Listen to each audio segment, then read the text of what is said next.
Hello and welcome to On the Move, a show about what's going on in Hampton Roads featuring community leaders who are moving the region forward. I'm Thomas Becker with Hampton Roads Transit. We have a very special guest in the studio today, none other than Santa. Well, welcome, and thank you for taking time out of your busy day coming up for sure. It's a little tied up right about now, but we made time. Well, you know, we love to talk about transit here, and we thought, geez, no one better than to talk transit logistics. So with Christmas Eve coming up, you're traveling the globe in a single night. That requires a lot of reliability on your sleigh. So how do you pull that off with your elves? Well, I get with my elves and they sit there and they tear it all down and put it all back together. And that's why it takes only one Christmas a year, because it takes them about that long to tear it all apart, put it all back together again. And having the extra payload running around on the sleigh, I put a little impact onto it. Sure. And land it in the houses and everything else. So, we got to be careful when we do this stuff. Is there like a chief engineer elf? I have a elf that is really above and beyond everybody. We call him Elfenstein. That's his actual name. He was working with his cousin. You might have heard of him, Albert Einstein. Absolutely. After they were working on this E equals MC squared thing, they came out with the time continuum for storing all the presents, so I don't have to keep going back and forth to the different. Actually, we were covering an entire nation, going back and forth with the presents, but it got better with that because we were able to store everything down in the sleigh itself. And it also took away all the weight problems too, so all we had to worry about is my extra weight. Now, you've got the technology of the sleigh. You also have the reindeer. They're essential as well. Yes, so sir. What is the off-season regimen to keep them healthy and ready? Well, even like the song goes, they love to play games. So they're constantly challenging each other to races and dare and playing tag. Deer, dog, and ditch, instead of the clearly, ding dong yeah. ditch, they sit there and play that on me and Mrs. Claus. So I was going to say time. they bother you when you're enjoing the fireplace? It's all in fun. The worst one I've got is Vixen. He's a little daredevil.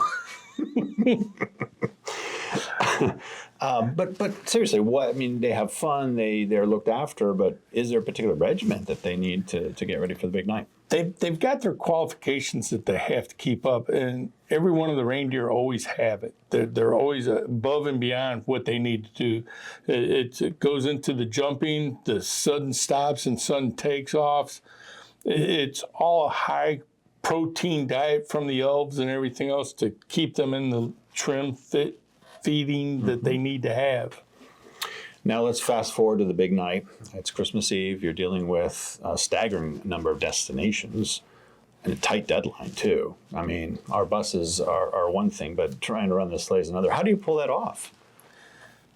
It's pretty easy. I just go, oh, and they take off, and we just go to the next island, land, and I pop out and take care of it. Is there like a magic pixie dust that I've heard about that keeps the sleigh going? I can neither confirm nor deny that. Elfenstein would probably. I wasn't expecting you to reveal those kind of secrets because that would really make news. But and not to mention, what would it do for y'all for traveling?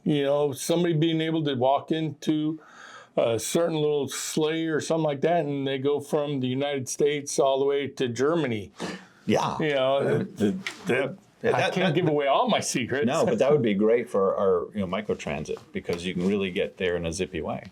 Yeah, but it's too quick to do that one. It's understandable. Now, we've talked about the sleigh, the reindeer, the logistics, but you're also carrying billions of toys. How do you make that sort of payload possible?